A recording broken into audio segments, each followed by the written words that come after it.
Welcome, everybody, to the Jive Sports Podcast.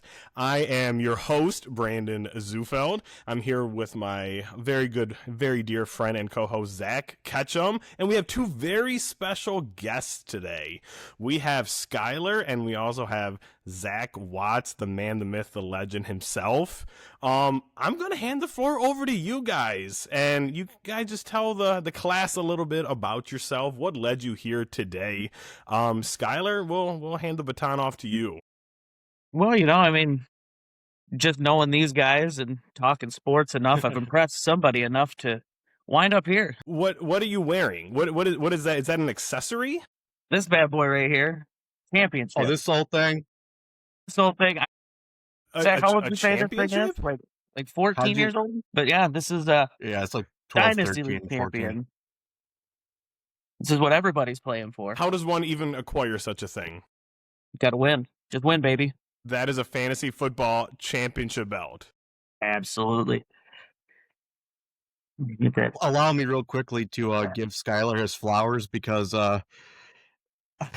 early last year I was talking a lot of shit to him because I thought his team was trash.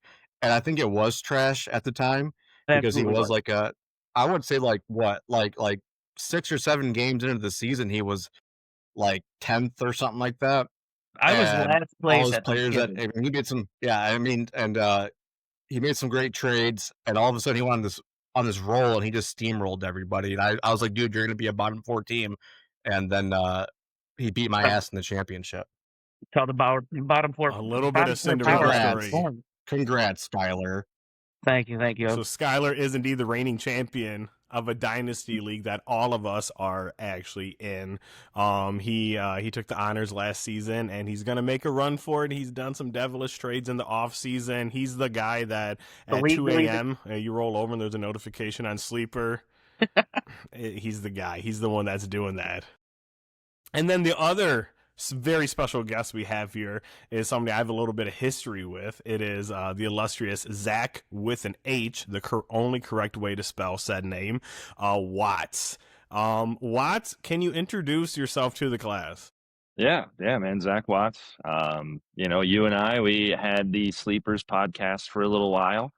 What I know about Zack's is Zack's with K's, they're a little bit rough around the edges. All right, I'm an H, so I'm a little bit more on the comedy side, is what I would say. Zack is very level-headed.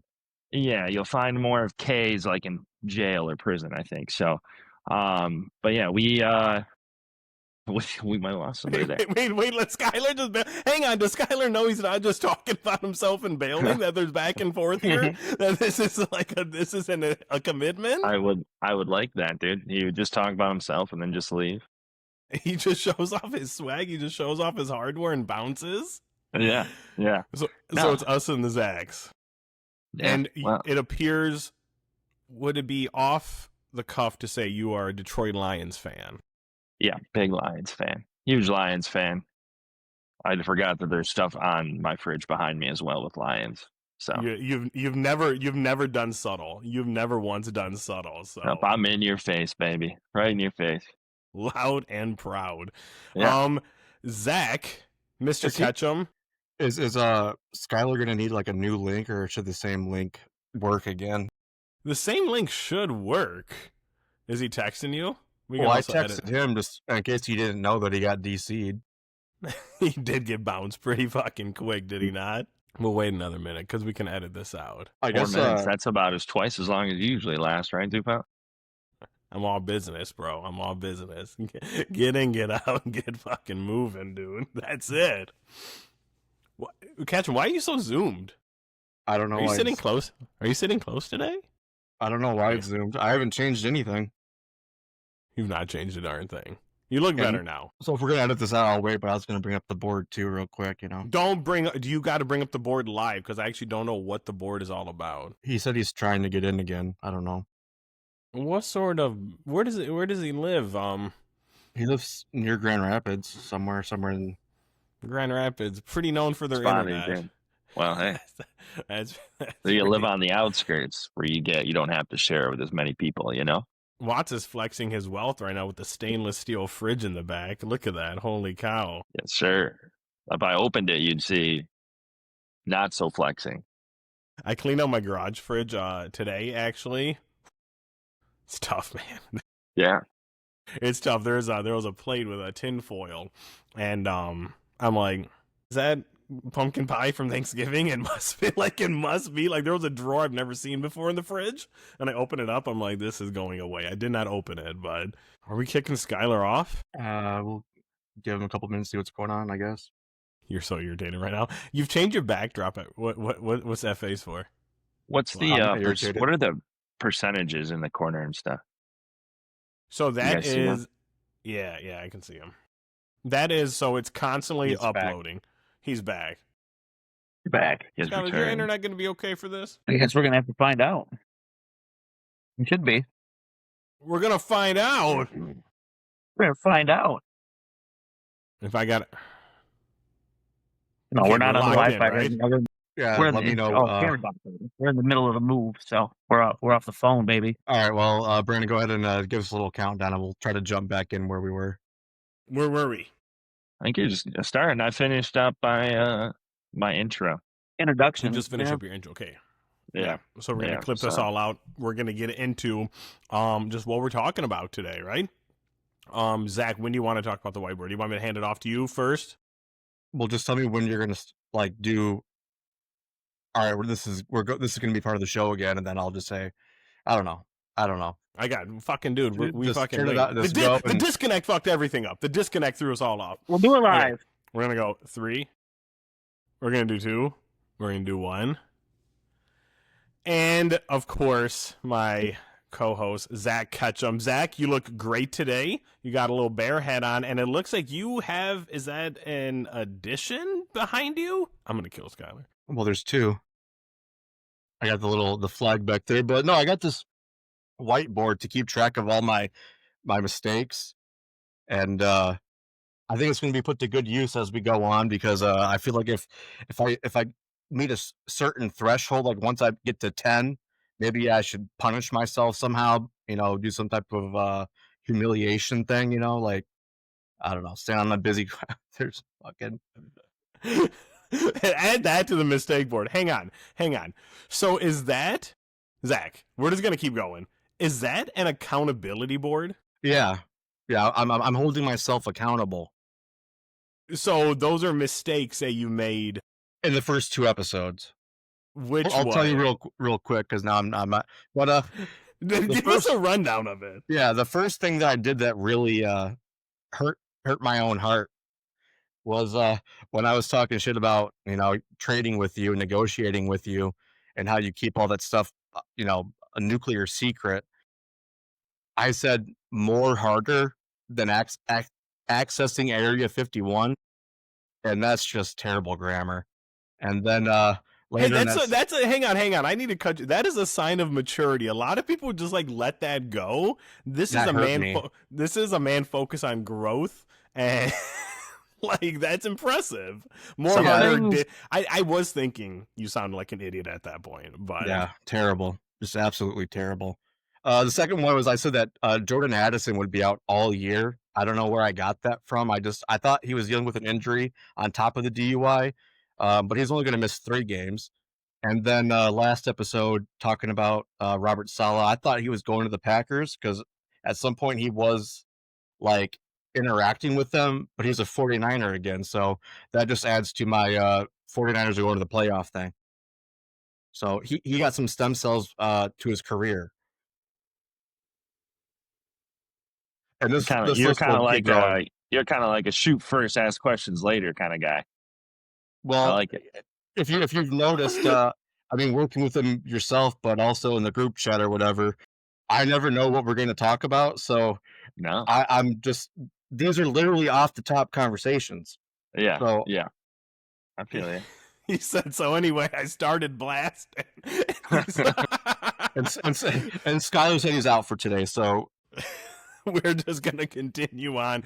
At least he actually just showed the belt and he just bounced. We're never gonna hold that against. I don't think that was his decision. I think that was the internet's decision. Unfortunately. Oh my goodness, I love it. So, first of all, I love the accountability board. Weaker men would just move on. You put it out there for the entire world to see. I'm rooting for you on this journey of self improvement, Mr. Ketchum. So today we're gonna be talking about fantasy football. Well, real quickly, before we get into that, didn't you have some type of thing you wanted to address? Like you said, you're off kilter today, or something's going on, or Yeah, of course. Yeah, and that's what we were going to lead into, my friend. So we're going to be talking about fantasy football this morning. You're like, I'm not just like cutting you off. So boys, I'm obviously in the dynasty league with you guys, but I wanted to scratch the itch and do like a redraft league, right? So I'm like, who can I do a redraft league with? I'm like, this would be fun. My family at large, my camera, like my mom, my dad, my sister, brother-in-law, and my cousins, and also my cousin's son, who's 13 years old and is really getting into football right now. I threw it out and I said, hey, let's do a family league. Let's just do a family league. 8 people. Every team is stacked. We'll have a whole lot of fun with it, right? We're not going to chalk it up as like mistake yet, but trying to host and put it all together this morning, it's, I literally like, we have a brunch, we have mimosas, we have breakfast and all this kind of stuff. The kids are all running crazy. Everybody's all excited. They've never done fantasy before. Nobody has done fantasy before in this group. So if I don't win, you guys can fool on me forever because it was literally like shooting fish in a barrel, right? And they listen to this, so they're going to be very, very upset. But as soon as the defenses start going in the 4th round, I'm like, this is just boom, right?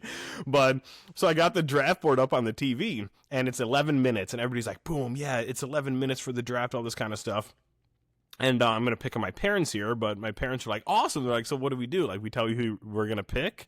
I'm like, no. And I'm like, you have to like download the app. And they're like, well, have the app. And I'm like, well, how did you sign up like on your team? They're like on the computer. And I'm like, okay, like we're not doing that. I'm like, you're going to need the app, right?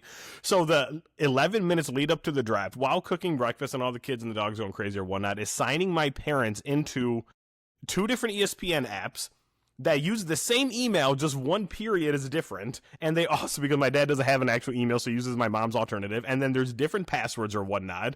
We finally get them logged in with 5 minutes left. And the worst thing is my dad comes up to me and he's like, this isn't going to work.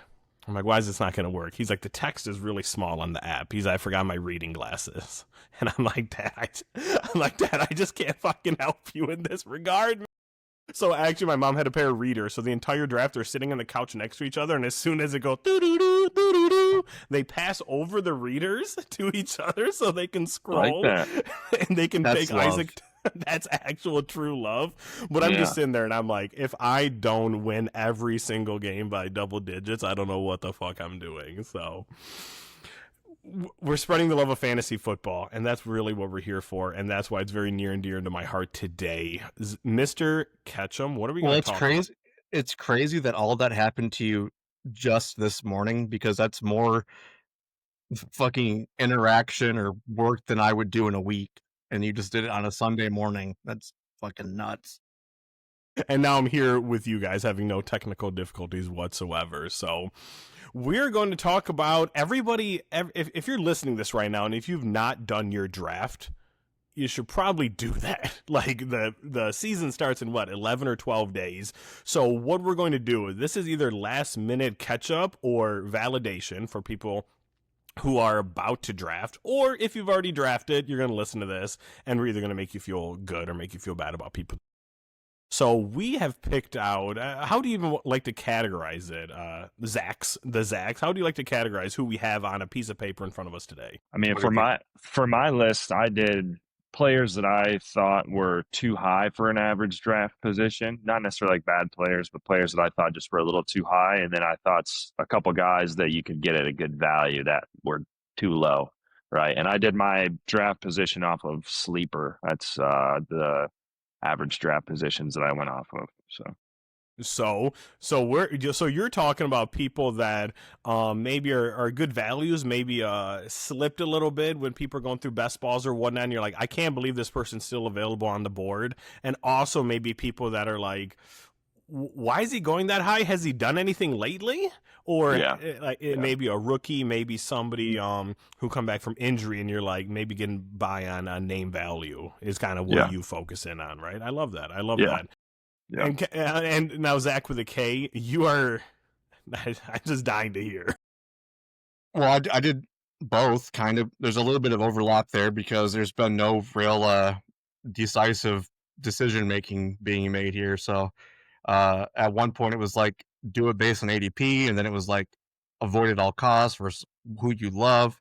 I would never describe it as being a list of players that you didn't believe would still be there because there's a lot of crazy people in the world doing a lot of stupid shit. So no picks ever really confuse me anymore. So you've not been in enough redraft leagues if no picks are confusing you, because people are out here just doing the wildest stuff, my friend. Well, I mean, and then these Lions fans have made their voices heard in these leagues where they over evaluate and over I don't know, they put too much power in the Lions players. They don't want to trade them. They'll draft them high.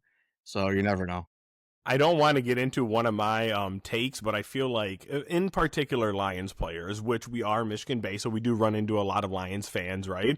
I feel like Lions players forgot one certain player was on their team this year, and if there's any sort of overlap with what we get into, I'll get into my bit about that. But how about we start off with Mr. Watts? He's ready. He's ready to go.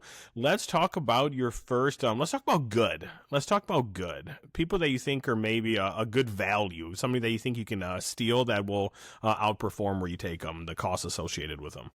Yeah, so I got 3 guys. First one, I think he's going to be, your average draft position is going to be 87, and that is Stephon Diggs with the Patriots. He's kind of had a wild offseason, but when he's played 17 games, he's been a top 10 wide receiver, given his quarterback was Josh Allen. I think Drake May is going to be good this year. I think there's some question marks, obviously, with the offense, but I like Vrabel as a coach. Do I think he's going to blow the top off?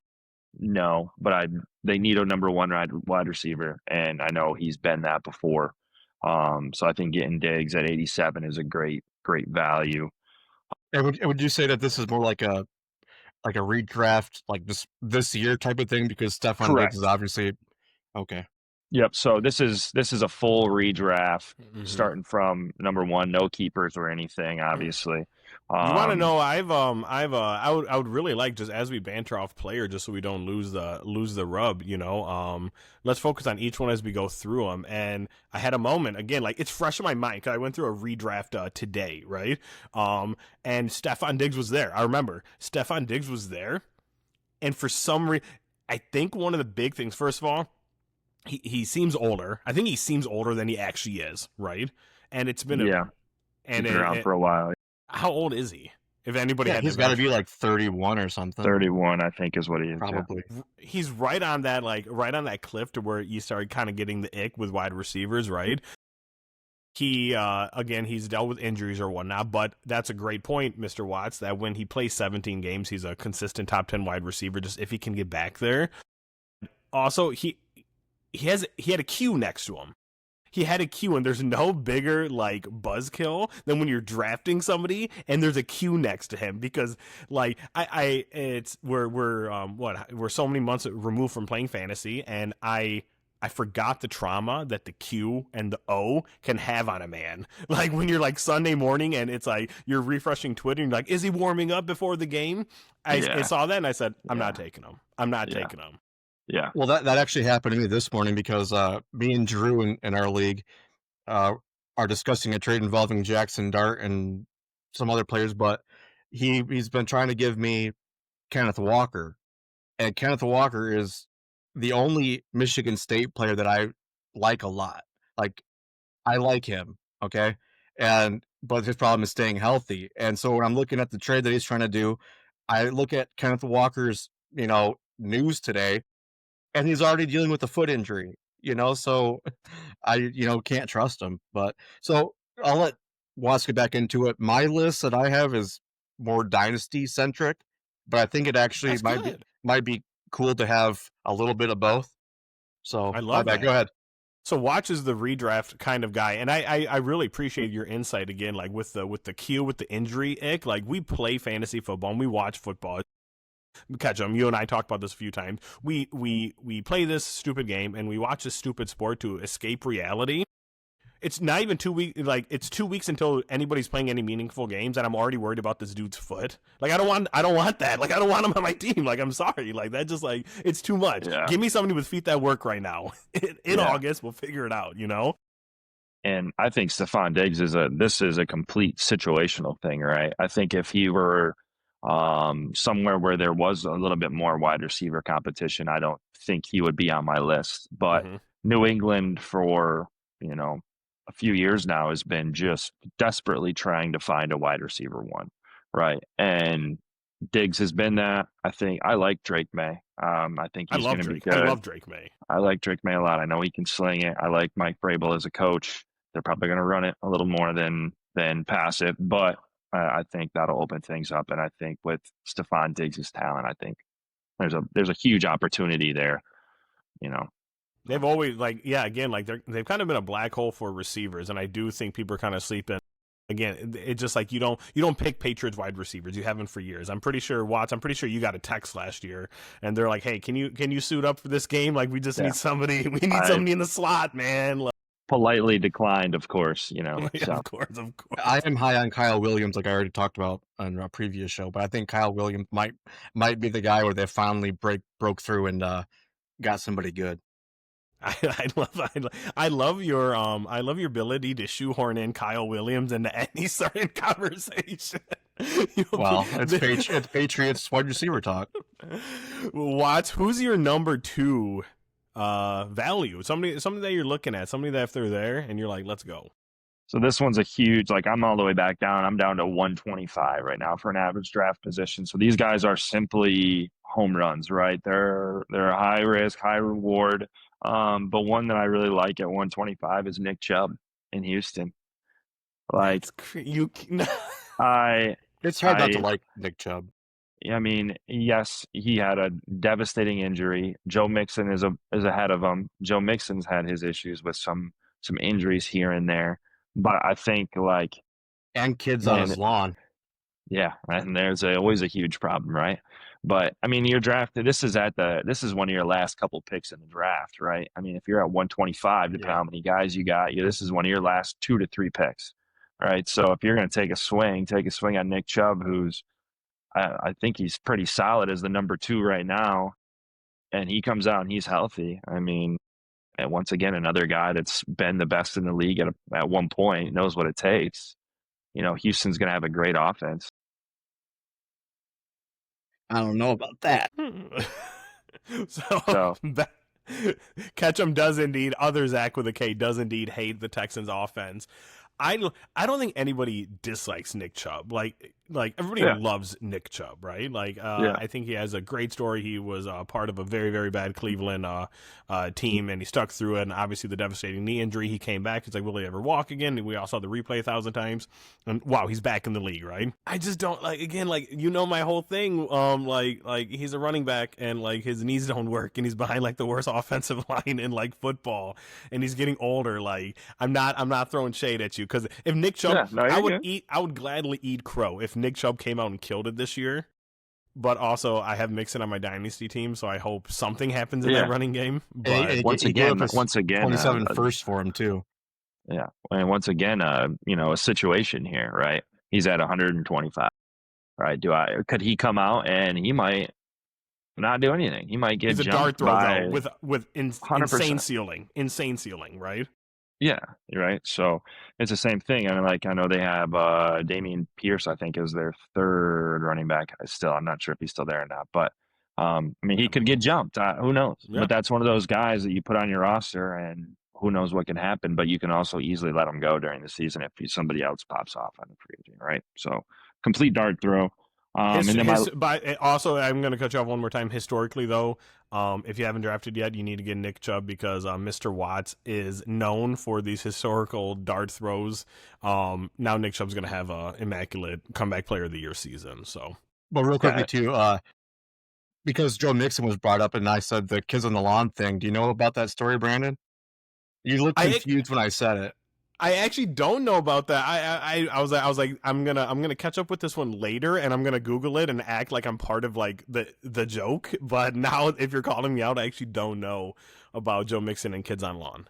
Well, I think it was either like 2 seasons ago in the off season, he had gotten into some type of legal issue because there was some kids in the area of his like property, and he may or may not have shot a warning shot at some kids, and it was kind of a big deal that A he went warning shot, like from a gun? from a firearm, from a gun, allegedly. Allegedly. Oh yeah, we're not. And I'm not really sure what happened, what came about from that, but that was a pretty big story, like maybe 3 years ago, where he, get off my lawn, but he took it like Clint Eastwood, Gran Torino far. I was about to say, that's insane that we don't know the outcome. Like, people should be talking about this more, right? Or probably a settlement or something, don't charge me and here's a couple bucks. Man, allegedly. Allegedly. All right, Watts, go ahead. Watts, the floor is yours. And then my last guy, you're gonna have to scroll for a little bit. He's at 160. So depending on how big your league is, but another old wide receiver, Keenan Allen, with the Chargers. So I'm gonna give you something here with Keenan Allen. One of these seasons, he played. This was with the Chargers. He only played in 13 games, and he was 8th in wide receivers overall. That sounds like a 2020, 2021, right? No, that was 2023 that he did that. So they're desperately looking for a wide receiver number 2, right? They have their guy. I like Justin Herbert a lot. It's going to be kind of the same situation. I do think they're going to run the ball a ton. Another dart throw, but I think a guy that if he slides into that number 2 spot, I mean, he's another guy that's been a top 10 wide receiver and fantasy at certain times. And I think he's still got a little bit of juice left. He's going back to the Chargers, right? So sometimes when you're going back to somewhere you're familiar with, that gives you a little bit of extra juice, right? Hey, you're seeing people that you haven't seen in a long time. You're familiar with the drive in even to practice and to the games and the locker rooms. Like, that shit matters. I promise you. So there's another long dart throw on Keenan Allen, maybe a last pick in your draft just to throw him on your roster. I actually really like your list because these are guys that I'm not even thinking about anymore, but you make good points about them. So that is like the perfect kind of like redraft, sleeper, take a chance list. I like it. If Keenan Allen was still on the Bears right now, wouldn't touch him with a 10-foot pole. I'll put it that way. So it's complete in the depth chart. Yeah, complete situation with the Chargers and them looking for that number 2 guy. Haven't really found it. Complete situation. But I just think, dude, you put on your, with your last pick, you scoop him up and he might do something for you. I absolutely love Keenan Allen. And I did not think didn't even think I loved him as much as I do until this moment right here, because you tell me his ADP, and I didn't even know. If you would have, put me on the stand and been like, hey, when do you think he's going? I would have considered, I would have guessed significantly earlier. He is familiar with the system. He's one of the old reliables. He's always going to put up those. He has a very, very high floor, I feel like, especially in that offense. So just got signed too. So I think that might be another reason why he's kind of down the list a little bit, right? So, some people really haven't seen him play too much. I don't know if he's played at all this year, to be honest, with the Chargers. I don't know when he signed and if he played in that preseason game, but sometimes that makes your list drop. But still, a guy that's been there and done it and is a good player, proven good player with a good situation.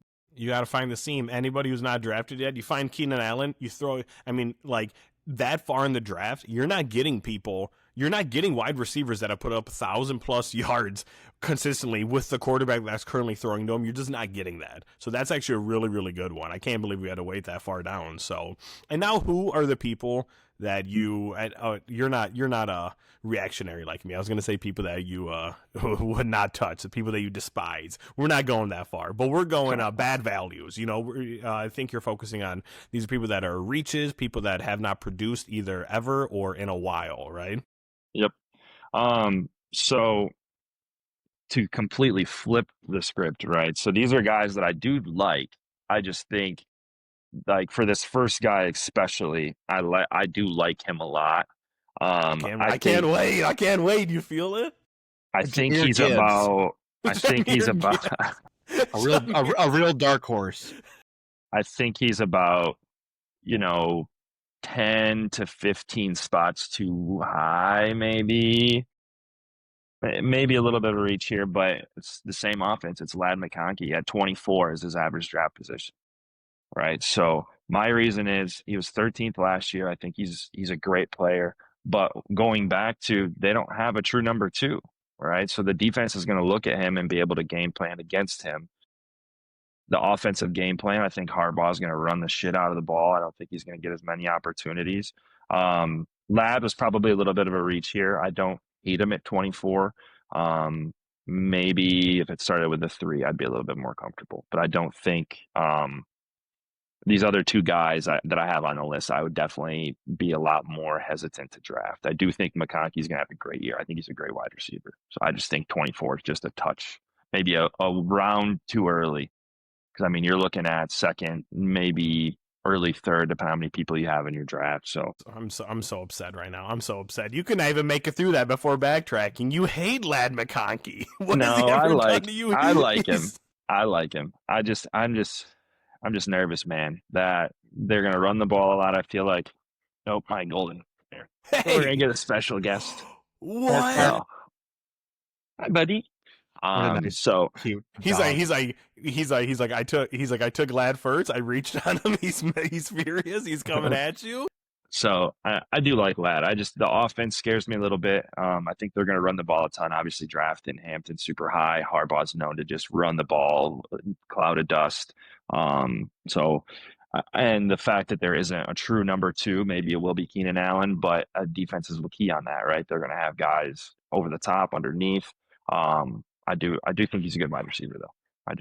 He would be scary to draft at that early for me. I think there's other value. Bad Zack. How do you feel about his good Zack's Ladd McConkey? We're kind of doing like a Cotton Hill kind of thing, just so I can differentiate the 2. How do you feel about Ladd McConkey? I think it would be better if I waited till I get to my list because. Okay, hey, that's yes. Wait until you take. I like Ladd. Yeah, he's a good player. You said I don't like how you said that. Yeah, but we're gonna get there. Watts, who's your second player that you just don't really just see it? You just don't see the value of where they're going. The next guy's right after him at 25, and that's Tyreek Hill. I just think the big thing for him, I think, is he's one head hit from having to have somebody that has either never played a snap in the NFL, which I do like Quinn Ewers, throw him the ball. But I mean, we kind of saw, I feel like when Tua's not in there, that is a disaster. Tyreek's getting older. I don't know if he's getting slower, but that was always his thing was, hey, I'm just going to blow the top off of the defense. And I feel like the past few years, he's still good. He's an okay route runner. I don't think he's ever been known for his route running. But that quarterback situation, man, just scares the hell out of me. And I think it has to do maybe 50% with Tyreek and his age, getting older, getting slower, and 50% with that, Tua sneezes wrong and he's out of the NFL. Bad Zack, your take on Tyreek? Well, I mean, I agree with Watts based on these guys are going higher than he thinks they should, and I agree with that. I think both guys I would be on board with drafting later. Yeah, and I would draft. And to be fair, I think Ladd. I think Ladd would be. I would be comfortable maybe getting him in that like 30 range. Tyreek might even be. Tyreek would be after that for sure. If I'm looking at both, I'm taking Ladd over Tyreek. Not to mention that, Tyreek, with the season, when the season ended last year, he kind of had that crash out where he was like, I want out of here. And now he's kind of got to earn the respect and trust of his teammates back. And he's saying all the right things now, but you never know, when he could just say, fuck it. Yeah, I'm done. It's not working here. I don't want to end my career this way. There's a lot of rumors about him trying to go back to KC. and maybe him and Travis Kelce and Pat run it back one more time next year, and then they can both retire together, kind of. This is quintessential. Life comes at you fast, and I've known I've known both you guys for a while, but especially good Zack Watts and I have played in a few fantasy leagues over the last couple years, and it's like I remember it's like if I can get Tyreek, the rest will figure itself out. Right? Like the rest will figure itself out. And now it's like, now we're here. And again, for everybody listening, we're not saying that do not pick Tyreek. However, it sounds like he's going at what, ADP of 26? 25. He's ADP of 25 in sleeper, right? So so if you are at pick 30 plus, encroaching the 40s, and he's still there, yes, that means that you're in a league of educated people that maybe have the same hesitations as you. Grab him, right? But I also know he a lot of that's just how football is. It's recent, people live off name recognition. So if you're playing with people like I did this morning, and they're like, Tyreek Hill went way earlier than I was expecting, because of course it's Tyreek Hill, he's fast and blah blah blah, all this kind of stuff, right? No, I think that's a really good take. I like that right there. I have no qualms. And I like Tyreek up until probably last year is when kind of I feel like fantasy I just was like, but I mean, there was the year that he went to Miami. I was actually able to steal him in one of my keeper leagues. The guy that had him just didn't believe that he was going to have the same output, So I was able to swoop in and get him for a good price. And I mean, I held on to him for the years coming, and I probably won the league a few times because of him, just being able to scoop him, and But he's on his way out with me. I really do love also how you brought up like skill sets, right? And like these guys, like they're they're players, right? But there's certain skill sets that set them apart, and then there's certain things that you can retain forever, and then there's also things that do diminish, right? And I was listening to something the other day, and I don't want to take anybody's picture or whatnot, but somebody was throwing out Devontae Adams. And like Devontae Adams is old. It's like, yes, but what has Devontae Adams always done really, really well? It's his route running and it's his separation, right? And it's like, that's really like the technique. Like you can't really lose that. You can lose a step here or there, but it's not like Tyreek that his main thing was, I'm just faster than you. I'm just faster than you, and I'm going to run by you, and I'm going to look behind you, and you can't escape that. And again, we don't know if he's gotten slower, but if history repeats itself, as it tends to do, he probably has gotten a little bit slower. So he's losing his X factor in that regard. So that's the same reason why I like Stephon Diggs, right? I think Stephon Diggs is a great route runner. I think he's never been the fastest guy. He's got speed, but he's always been known for his route running and being able to go up and get the ball. So that's one reason why I do like him a lot. A slot guy too. He's unafraid to go over the middle. That's what made So we love slot guys. Yeah. And who's the last one? So the last one is at 47, which I think is still even a little high. He only played in 4 games last year. Rashee Rice. So he's kind of hit and miss, a big question mark. So he was 27 especially this year because he's going to miss, probably 6 to 8 games maybe. Yeah, so he's got into that obviously trouble there, but he did play 2023. He was the 27th overall wide receiver. So he played 4 games there. So is Worthy the number 1 receiver there? I don't really know, right? It helps that Patrick Mahomes is your quarterback, but it also doesn't, because a lot of that's just going to be game plan. They're going to throw it to whoever the hell's open, You got Travis Kelce there. He's going to take some receptions. They're going to game plan for him. So it's just kind of a question mark where I don't necessarily like him in the top 50. Not much more than that. Bad Zack?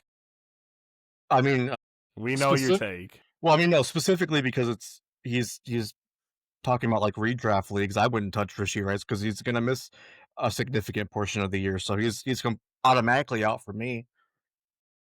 If it was a dynasty league, I would. I don't know.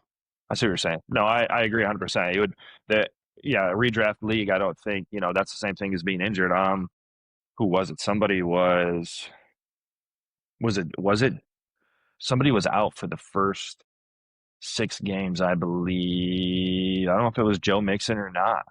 Somebody was out for the first 6 games of the year. They said they might come back in week 6, and I'm like, man, that's still it's hard to in a redraft league, that's hard. You're losing It's half the season. Like right. you're putting too much capital into somebody. Yeah. And So they're already confirmed. Again, like we play this for fun. I don't want that kind of stress, right? I wholeheartedly agree with that. I don't want to use such extreme terms, but I would not touch Rashee Rice at all.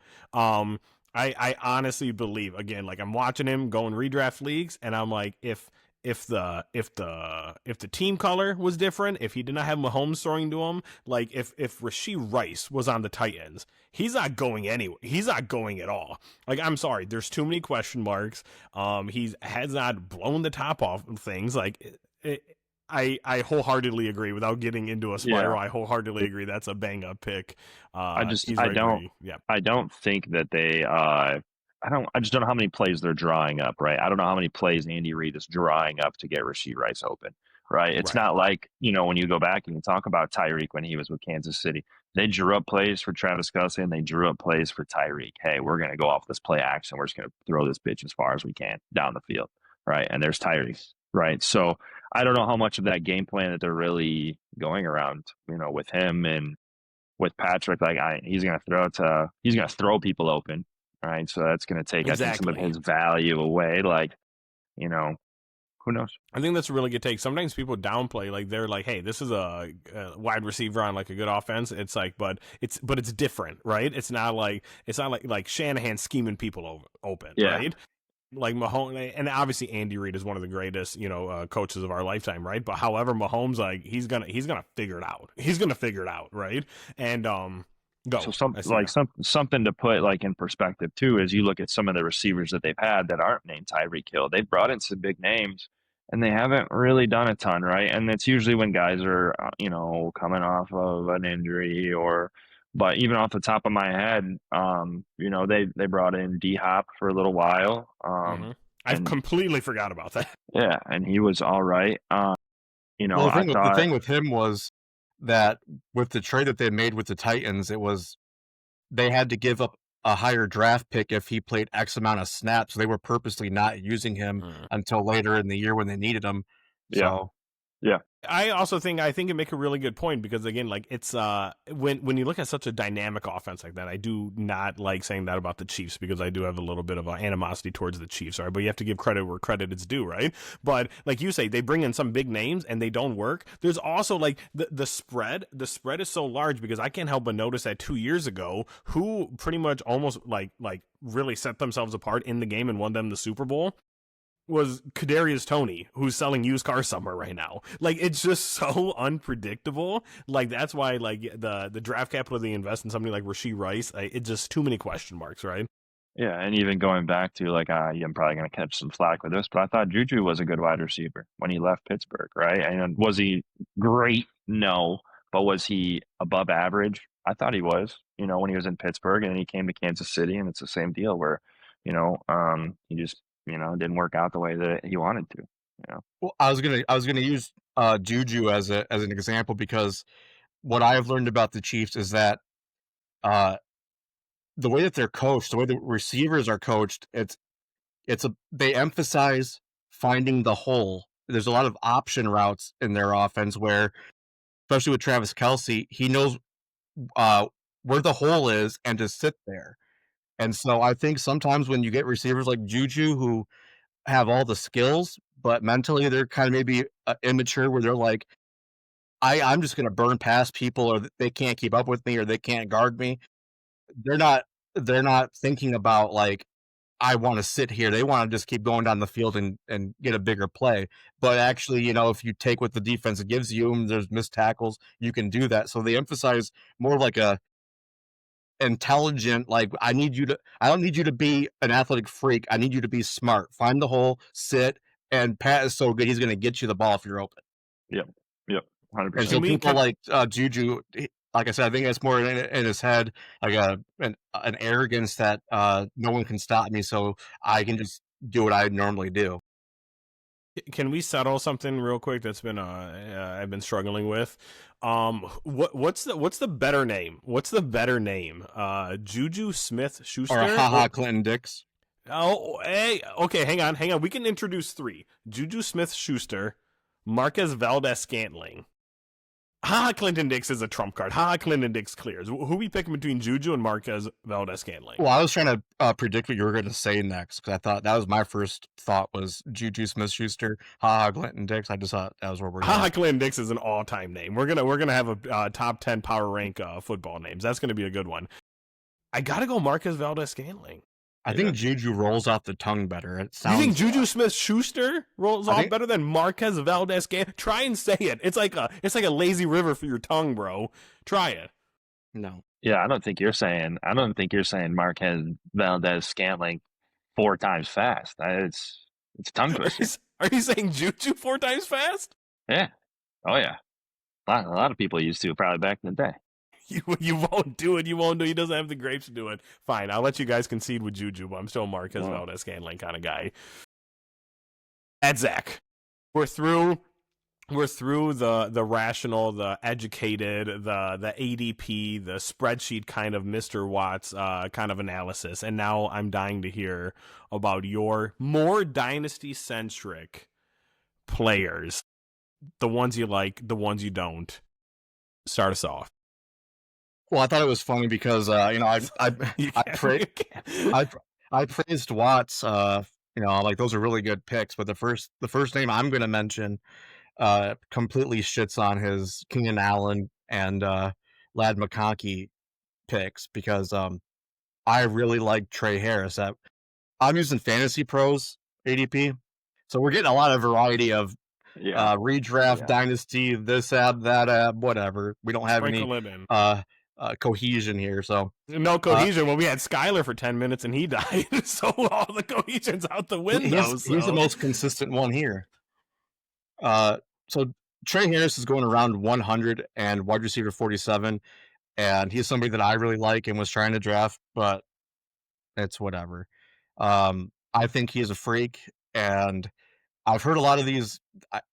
I'm not going to pretend to be some type of actual talent evaluator, scout, or who even understand what these numbers mean, but there's some like I don't know. There's some metric that people have made up, and it's kind of predicted the best rookie receivers that have come out based on these metrics. If these wide receivers tend to do the best, and he was at the top of the that list for this year's class, and I think his size makes him a threat, and I think that he's going to be more of the Quentin Johnson that can catch, and he's obviously much faster and more athletic than Keenan Allen. So I think the Lad McConkey Trey Harris combination is going to be a problem for people because Justin Herbert, extremely talented. Obviously, Jim Harbaugh does love running the rock, as any intelligent coach would. We saw that at everywhere he goes, great running game. So Trey Harris, going around 100, wide receiver 47, I think is much better than that. So if you can get him there, that's great value, right? These are my value picks. These are the people that you like. My poor friend Quentin Johnson just catching strays. I'm sorry. He's like, no, he's probably gonna drop it. Don't worry, okay. Will be no strays caught. I'm so disappointed in him. Me too, man. Fun fact.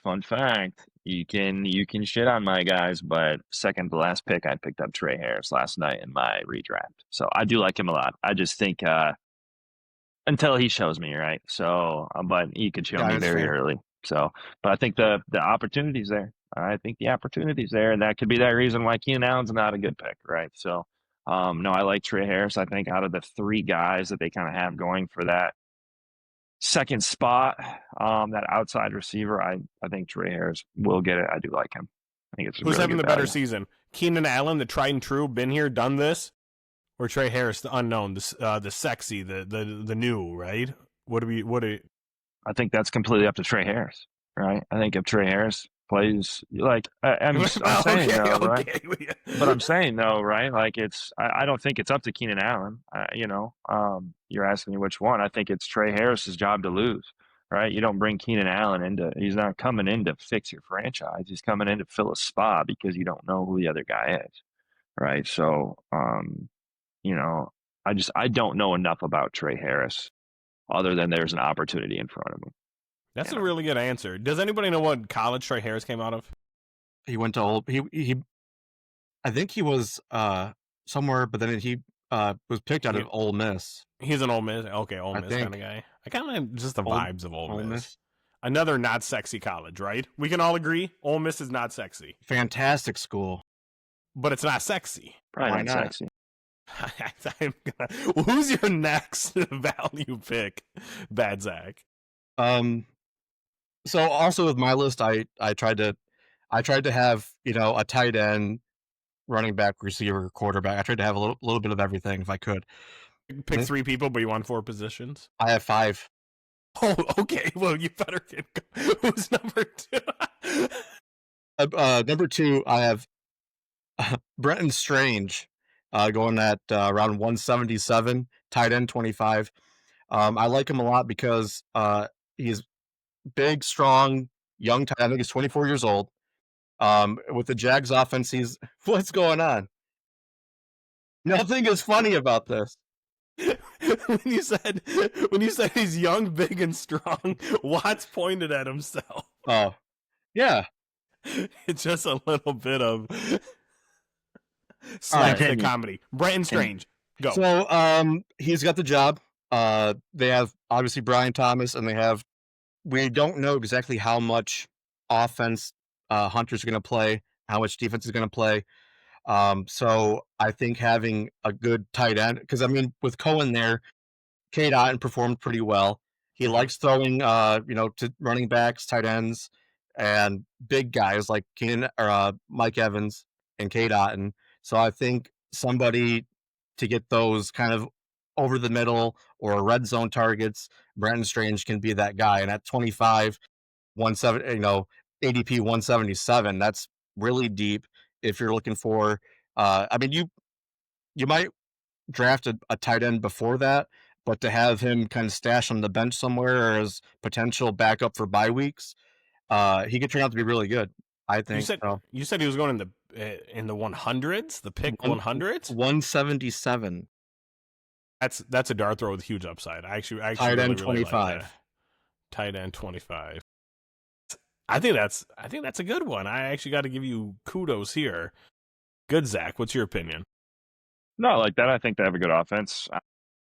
Trevor Lawrence. I don't know what to think about Trevor Lawrence. Sometimes I think he's a great quarterback. Sometimes I think he's not a great quarterback. I'd be a little worried about buckle up here, balls going around. Just with BTJ. A lot of mouse to feed. I think Hunter's going to play more offense than defense. I think so too. You trade up and you draft a guy like that's good. I think, not to get off topic, but even with him, I think he's going to be a big part of the offense. And then I'd just be worried about Strange being just one of those fill-in tight ends, right? So, but I at that kind of pick, hell yeah, a dart throw. Once again, I think there's opportunity there, which in the NFL and fantasy in general, I think is a huge thing to lean on as opportunity. Yeah, I like it. Do we know if there's any relation to Cole Strange? Brenton Strange, Cole Strange? Because Cole Strange was the controversial first round pick like 4 or 5 years ago out of New England, right? Like offensive lineman, like they reached on him. Do we know if there's any relation? I don't. We don't know. Okay, Jamie, can you look in to see if they're related whatsoever? So it's just not a super common last name. Who's your third one? It's a strange last name. That's no. There's your dad. Number three. Yeah. Your guy, Xavier Legette. I'm kind of like the Al Davis of fantasy. Let's go. I can't even try and do the accent. I'm not even going to try to do it. I still haven't looked up an interview to see what he sounds like. But I'm like the Al Davis of fantasy. He's 6'2" or 6'3", 227 pounds, and he runs a 4.39 40. Tim Thielen is 34, 35 years old. He's not an actual threat anymore. Their tight end situation, they got some young guys that people are kind of like high on, but I don't know. And they got Tet. So I think Xavier Legette, with the size and speed, should be good. Should. He's got him around 147, wide receiver 62. So I like him a lot. Obviously, underwhelming last year, but Bryce had a pretty rough year. Started off poorly, benched. You got Andy Dalton throwing, and things kind of got better towards the end. But I like him a lot. He's young, big and strong. I like young, big and strong guys. That's I have a type. Okay, hang on. There's so much to unpack right here, and I'm going to take the floor. Usually I hand it all over to good Zack. There's so much. If you've not listened to Xavier Legette, you need to immediately. He would jump up your power rankings immediately, bad Zack. Like, you would be glowing even more so. And as soon as we get off of this, you got to go and do it, right? I will. 2, do you have your marker handy, or are we gonna note mistakes after the show, or you just want to do it real time? Because if you say a player is going in round 160 again as opposed to pick 160, I'm gonna lose my mind. I said round many times. I knew what you were talking about. I think I'm saying around, but it's maybe I'm not. Are you saying around? Around 147. So who's making the mistake here, bud? I need my own whiteboard. Go review the footage. Somebody, Jamie, get on that. Clip this out. Clip this up or keep it or whatever. I love the around Xavier 147 because I feel like I'm being gaslit right now, but I'm gonna. There's no way I'm doing that. There's no way. Impossible. Oh my! I can't wait to go back and edit it. But also I'm saying around 147 because usually there's a decimal, it'll be like 147.2 because it's an average. He might have me here. He might have me here, Watts. So I apologize for calling. Hey, you stood your ground. This is also Jalen Coker. I stand ground. I'm Stan Marsh. But I do love Xavier Legette. Good Zack, what's your opinion? It's a very similar situation to the Chargers, I think. I like Adam Thielen. Once again, he's going to be a guy that's going to hang around longer than he should have because he's one of the best route runners to do it. He's already doing that. He's already been around longer than he should have. He tore it up last year. He tore it up last year. He's still. I mean, you're having Legette and Adam Thielen at about the same spot in average draft positions, if I'm not mistaken, at least on sleeper. But I think once again, it's the same situation with the Chargers, right? Legette's supposed to be this number 2. Thielen's not a long-term plan. Thielen is your Band-Aid, right? Hey, Legette's not doing what we want him to do. We'll put Adam in there. He can learn from him. Same shit that's going to happen with Trey Harris, right? So I do like Legette. I think he's got way higher upside. In a redraft league, I don't mind taking Legette over Thielen. But yeah, I think it's a great value right there. They're in desperate need for a number 2, thinking that Tet's going to be the number 1. Like we haven't seen him play. I don't really know, is he going to be great? Carolina obviously thinks he's going to be. He should be. But once again, you get into that spot where a guy that's going to be a number 2 wide receiver on a offense that desperately needs somebody, I think it's good value. Yeah. And yeah, I mean, at 147 average, I mean, that's, around 13, 14, 13-ish, Yeah.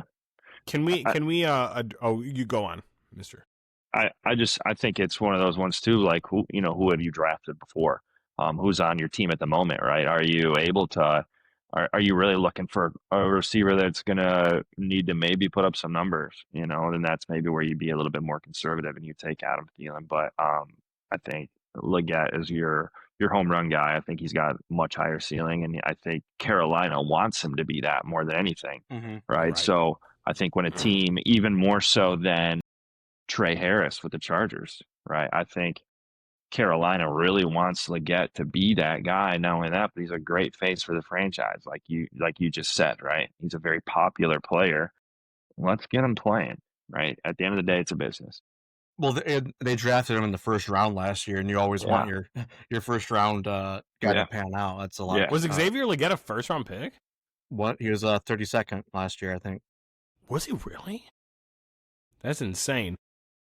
No, all really good points, you guys. Wow, you guys are actually being rational and reasonable. How do we feel about we're gonna have to unpack this now. How do we feel about Tet McMillan's mom saying that he doesn't like to be called Tet and he wants to be called Tetero, his actual name? Is this? I saw something, but is that confirmed? Because there's a lot of people that make up shit. I do believe it is confirmed. I do believe it was a Schefter or Rappaport sort of thing to where they're like, hey, he wants it, just like the number one crime that I've ever experienced when it comes to football is A-Chain. It said A-Chan, Devon A-Chan. Did not want to be called A-Chain. I think A-Chain's a banger name. I understand that that's not the way that was pronounced. I had to deal with that a lot. So I'm like, here, Ted McMillan, he's my new guy, and now he does not want to be called that.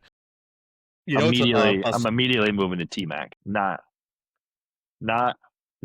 calling you Tetris McMillan, whatever. Yeah. Tetris. We're immediately going to T-Mac. Or tectonic. Yeah. Yeah. Sorry. You know it's a slow news cycle if Schefter, Rappaport, or whoever are boasting about people's names and how they want, what they want to be called. That's tough. You're getting picked on, you're getting bullied, and your mom steps in, and then the bully's like, "Well, know what? I'm gonna make it worse." That's why you just not great. You don't want to be called Ted. Well, guess what? You just got downgraded to T-Mac, buddy. You just got groundskeeping duty. No. Okay, good. What's the next one? Number 4, a guy we've talked about a little bit last show. Cam Ward, going around 132. All right, that is what you've been saying. Go. Quarterback 17. I've already said a lot about Cam Ward. I like him a lot. I think he's a natural leader. I think all he cares about is football. And I think he's going to make a lot of the guys around him better. And they're going to be obviously probably drafting heavy offense moving forward and getting him some receivers. So, I mean, maybe they can be really bad again and get Jeremiah Smith, who knows. But I like him a lot for 132 quarterback 17 because sometimes this might be a redraft idea that I've had in the past. But if I have guys that I like later in the whatever, then I can focus heavy on the ones that are, running backs, wide receivers, and tight ends, because those are always flying off the board and you want to make sure you have a little bit of depth there. So a lot of times I've kind of passed on quarterbacks until late, and sometimes even tight ends till late, and really loaded up on tight end or wide receivers and running backs. And then if your idea pans out and Cam Ward is good or whoever that you've chose, then it's a win-win. So Cam Ward, 132-ish. Well, I think he's better than a lot of guys ahead of him. So find somebody who loves you, like Zack Ketchum loves Cam Ward. I've already shared my opinions. I really do like that pick. He's been growing on me more and more as training camp preseason goes I just tried on. to itch my ear, and I can't. Stupid. You are stupid. Good, Zack. How do you feel about Cam Ward? I like Cam Ward. There's a receiver on that team that you and I have a little bit of a history with. Things you felt. So his number one wide receiver this year, Calvin Ridley. So I actually like Calvin Ridley a lot. They brought in Tyler Lockett, one other guy that's probably at the back end of his career, but can still catch a few balls here and there. He will fall down immediately after doing it, but he's going to catch a few balls. That's why he's still around, baby. They've got some young guys that he can throw to. That would be obviously at a quarterback position where, you look at even like a Bryce Young ran into that, where he doesn't have anybody to throw to and he doesn't have any fucking time to throw, right? So I think that Tennessee kind of figured that out and have a couple guys put in place for receivers that can get open, and I like his upside a lot. I think he's a good quarterback. I liked him coming out of the draft more than the other guys.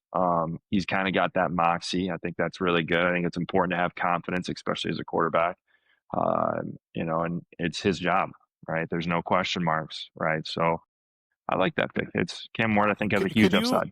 Could you imagine? Just imagine for a second. What if the Titans had like a wide receiver, like let's say like AJ Brown or something, like AJ Brown. Like, what would they even look like? We're gonna have to work on like we'll draft something up like that. It's just like, could you imagine? Then Cam Ward stocks are go through the roof, but that's a hypothetical. That and AJ Brown, you can't get like they don't grow on trees. You would never just you can't replace that. So, and real quickly, the other thing that I liked about Cam Ward's situation is that because the Titans, we don't expect to be very good, hopefully they'll just let him throw it a lot.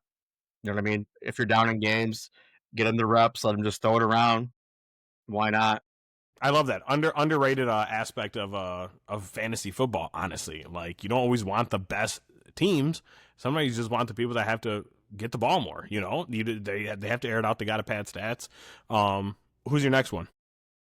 Number 5, this is the only guy that's under 100, but I like Caleb Johnson. He's going around 53, running back 20. I mentioned on the last show that the Warren thing I don't understand because they tried doing like, let's see what he's got last year and it didn't work. But historically, Pittsburgh Steelers running backs, I know that I'm also contradicting myself at the same time because I said, like you don't have to be who you've always been. You can be something else. But I think that they're set up to be, hopefully, a more run-heavy team because they play a lot of defense. And every running back they've had, I think, usually has done really well. I mean, Najee Harris has been a 1,000-yard back the last 3 years, and they had terrible offensive line and a terrible offense, and he was still able to get over 1,000 yards. So I really liked Caleb Johnson coming out of Iowa, and I think once again it's a dynasty kind of list, so he might not be the best. So they're going to try to split time between him and Warren, but eventually he's going to prove that he is the guy. Feed me, let me be the workhorse. And I think they'll probably find that out really quickly in this season too, because Warren has not done anything impressive that warrants him being still talked about like a possibility. I don't know. Mm-hmm. So Caleb is going to get the keys at some point, and he's going to get the ball 20, 25 times a game. Good, Zach. Have opinion? Yeah. Usually. I don't hate it. I don't hate it. I think the Steelers made some moves this year to improve their passing game, right? So I don't know how much they're going to hand the ball off, right? They only have like half the receiver. Yeah. They only have DK. Yeah. So and Jonnu. So, yeah. So we'll see. I just think, with Aaron Rodgers, he's going to want to throw the ball. I think he's a little bit spiteful sometimes. I think at the end of the day, he wants to win, right? Am I high on Jalen Warren? Does he? No, I think he does. I think, do I put a lot into, the Jalen Warren for last year? You have to, I guess, right? So I do think there's potential there. There's opportunity. I don't hate it. I don't know much about Caleb Johnson, to be honest. I like to pick a lot. I quite like Caleb Johnson. I think if he had any other sort of name, a lot more people would be talking about him. Like he's literally like he's an Iowa running back that was drafted to the Pittsburgh Steelers. That seems like a match made in heaven, right? Yeah. If his name was anything cooler other than Caleb Johnson, the K is also doing a lot of heavy lifting when it comes to that name. Because if it was a Caleb, nobody's talking about him. The K, thank Lord that it's Caleb with a K, right? If he had a cooler name, if he was a sexier kind of sounding guy, a lot more people are talking about him. I think that's a really good pick. The Steelers have tanked his draft stock in fantasy because with the keeping Warren in the cycle, because if there was no Warren and they said Caleb is going to be a 3 down every down type back, he would be probably 2 rounds higher. He would be a guy that you would draft second or third round. You just sat up. You're passionate about Caleb. You love Caleb Johnson. Did I move at all? I don't know. I love it. I love it. Good to see some fight out of you. Now, all right, bad list. Okay. Oh, right into it. Who do we hate? Well, I'm really gonna get into the heart of Watts here, maybe even you, because the first guy on the list. Don't say it. Nico Collins, who's going around 13th in leagues. I didn't put what receiver he is.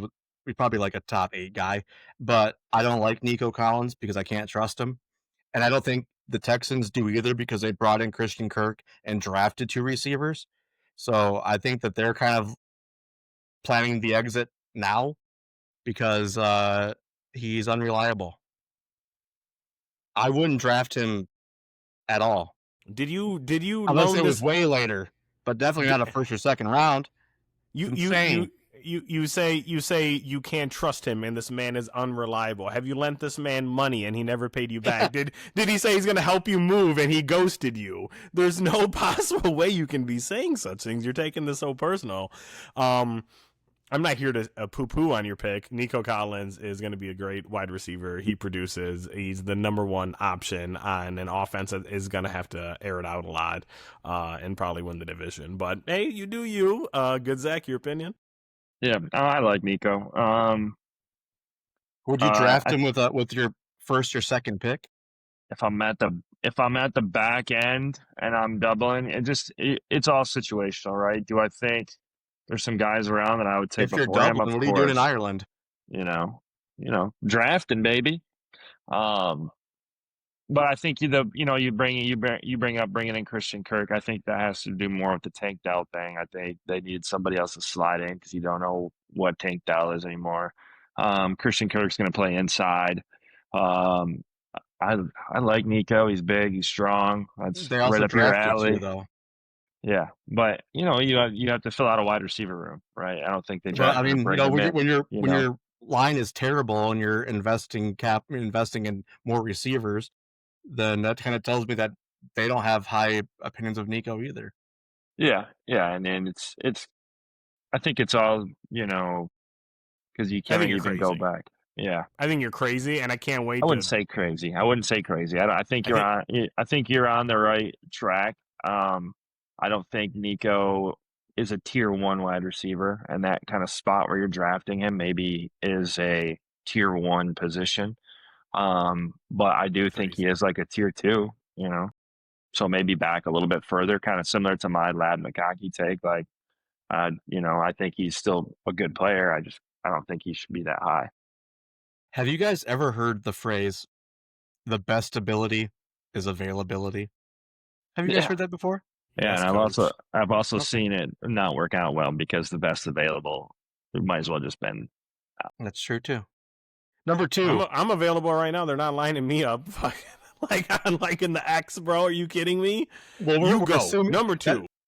That comes with the assumption that you're an athletic football player already too. I would never be. Number 2, Garrett Wilson. He's going around 25, wide receiver 14. I have no faith in any Jets player. That's been consistent for years. He does have a lot of talent. I feel terrible for him that he's in that position and he's got a quarterback that doesn't want to throw the ball. So, I mean, or can't. So somebody with the Jets came out and said, he might lead the league in targets. How's he going to do that with a quarterback who runs every play? He got benched in Seattle or Pittsburgh with a 4-2 record because he refuses to throw the ball. Okay? Refuses. So how is he going to lead the league in targets? You make a very good point. I don't know how that's going to work. This is also this is more of a anti Justin Fields and game script kind of thing as opposed to an anti Garrett Wilson, because I feel the same exact way. He has a ton of talent. I think with you put him on any other high power offense, I honestly do believe he is top 5 in. I think he'd be a top 5 wide receiver in a vast majority of offenses. However, that is not the cards that he has been dealt. I do agree with you wholeheartedly, as much as I hate to say that. I think because of that, it's going to lead to some. This is kind of crazy, but some Jets drama this year. Imagine that, because I think he's going to start saying, "I fucking want out of this place." Okay, this is a circus. This place is a fucking circus. No, I think that's a great take. Garrett Wilson, I was going back and forth on my list between Tyreek and Garrett Wilson. I think it has zero to do with Garrett Wilson and his ability, once again, right? I think Chris Olave is kind of in the same boat, where you don't have anybody to throw him the ball, right? And that, to me, and especially in fantasy, is a huge, huge, huge, huge red flag. Is when you don't have a quarterback that has the capability to complete a pass. You are setting yourself up for disaster because you don't know what's going to happen, right? And that's the exact situation here. I love Justin Fields as a fantasy quarterback. I think he can be good, but that's because he runs the ball, right? I Not would because he only take him in a passes it. redraft lead. Yeah. Or So because I think after this year he's going to get benched and he's going to be a backup. So this is I think that the last year you can take Justin Fields as a fantasy quarterback. Yeah. Again, I I do love the pick. Again, we play fantasy football for fun and a release and an escape, and we watch football for the same reason. Where Garrett Wilson is going, do you want to draft him and watch him every single Sunday and see Justin Fields doing RPOs and getting sacked for 3-yard losses or sailing the ball 5 yards over his head? No, just pick somebody else. Just pick somebody else. Garrett Wilson, we love you. Pick somebody else. Really good. Our first, maybe unanimous. Who's the next one? Well, staying on the topic, Breece Hall is going around 27, running back 8, for all the same reasons, okay? But Justin Fields is going to take a lot of the goal line, red zone.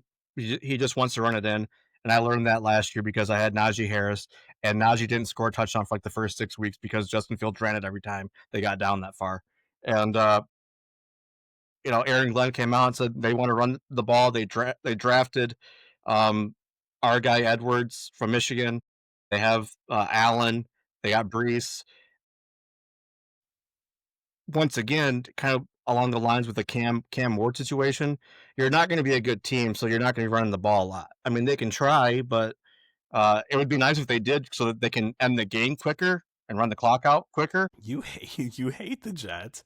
But again, who wants to watch that? I don't. That's another good pick. I am also myself pretty anti Breece Hall. Not like character or anything like that. It just a lot of mouths to feed, a lot of question marks on a historically unreliable offense. Good, Zach, your take? I don't hate it. I'll play devil's advocate. I think with Justin Fields not being able to throw the ball, that's one reliable thing is they're going to be able to turn it around and hand it to Breece Hall, right? So I like Breece. I think he has the capability to be a really good running back.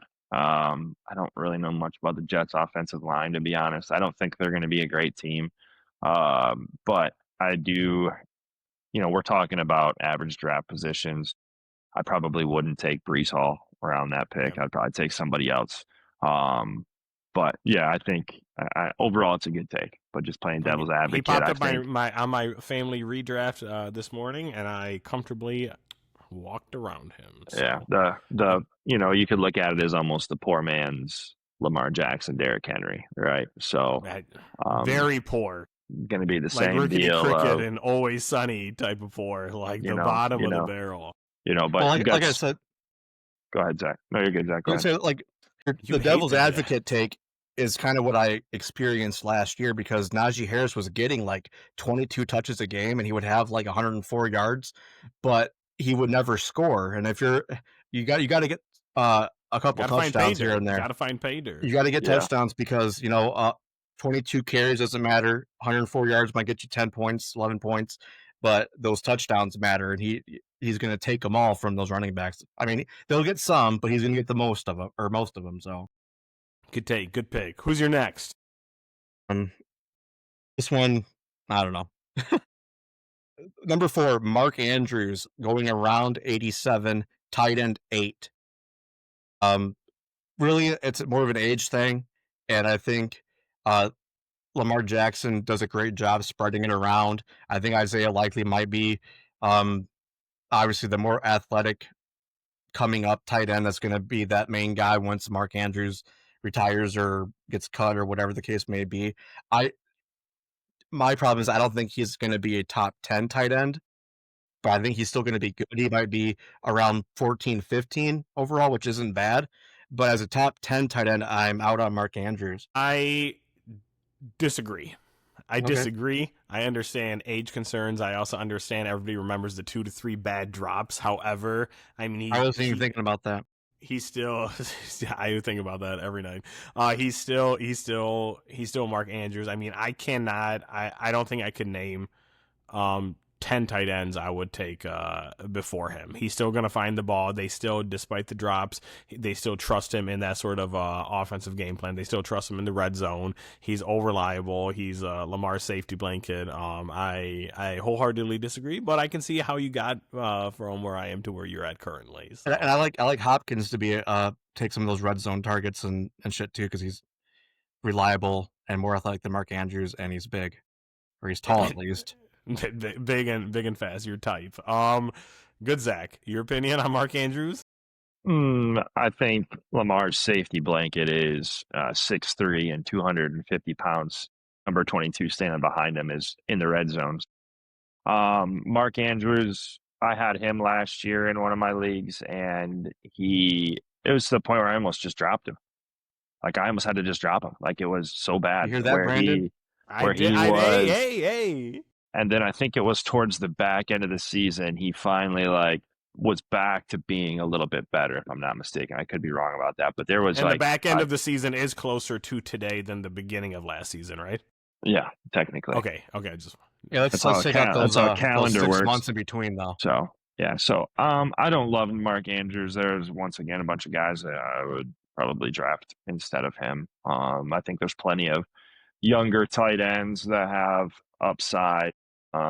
He's not the focal point of that offense anymore ever since Derrick Henry stepped foot. I think Derrick Henry and Lamar, and it kind of turned into, hey, we're going to do this thing, and then every once in a while we'll play action and throw it to whoever's open, regardless of who that is.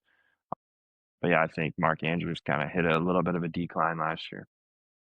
Perfect. And now, good analysis, guys. I'm glad to see who you're in out and who I'm Number 5.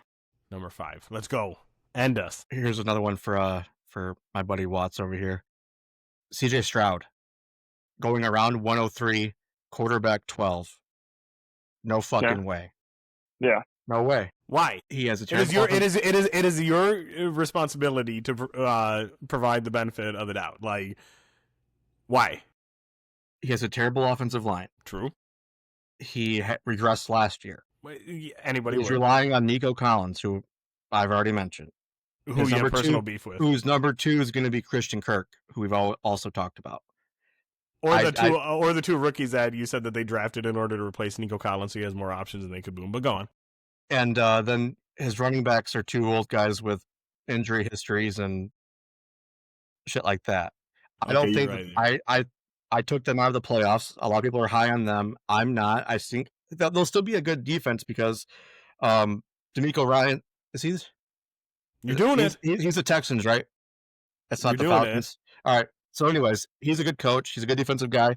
The defense is going to be fine, but the offense is going to be bad. Atrocious. Awful. Words have meaning right now. So you're saying they're going to be a bottom half of the league offense? I think that's safe to say. Good, Zach. Get me out of this hole. I think he's talking crazy. I'm seeing red right now, and cooler heads prevail. Yeah. CJ Stroud at 12. I'm impartial. I've never been a huge CJ Stroud fan. I thought they had a decent year last year. I think that team is absolutely. I think they're trying to do the whole. What's a good example? Like Pittsburgh or like Baltimore back in the day. They're going to build around that defense, and I think that defense is going to be good. So I don't think they're going to have to score a lot. So I mean, I think they are going to run the ball more likely than not, once they get up a little bit in the game. But I do think a little higher of CJ Stroud and Nico, obviously, than Zach does. But once again, him at 12, I think that's a good take on that, where I would take some other guys around there. I'd be higher on that. I think he was going. Did you happen to see who else was around him in those quarterbacks? No, I was just looking at bad players. Okay, so that's crazy. I think I can't think of 11 quarterbacks I would like. You'd rather have. I don't know, Brandon. You worry me. It's not like I can't think of 11 quarterbacks. I can't think of 11 quarterbacks I'll take prior to CJ Stroud, but I guess we're going to have to see how the season. You are entitled to your own opinion. No opinions can be wrong. I think they will benefit from having the Titans and the Colts in their division, though. Those are 4 games that I think that will help those numbers. So, I didn't even look up stats to make the list, but let me just say what he did last year. He was 15th in yards, so we're already around half. He was 15th in touchdowns. He had 20 touchdowns, 12 picks. And he was shit. I don't know. Oh, let's look at QBR real quick. Pulling this up now. So he's 15 and 15, and all he had. He was 24th in QBR, and he was 25th in quarterback rating. So QBR quarterback rating, he's bottom half, and touchdowns and interceptions, he's around half. So he's not a top 12. But apparently they drafted all these hot rookie receivers because they don't trust Nico Collins. Right. He's going to be better. Oh, okay. Let's agree to disagree here. This is the first real.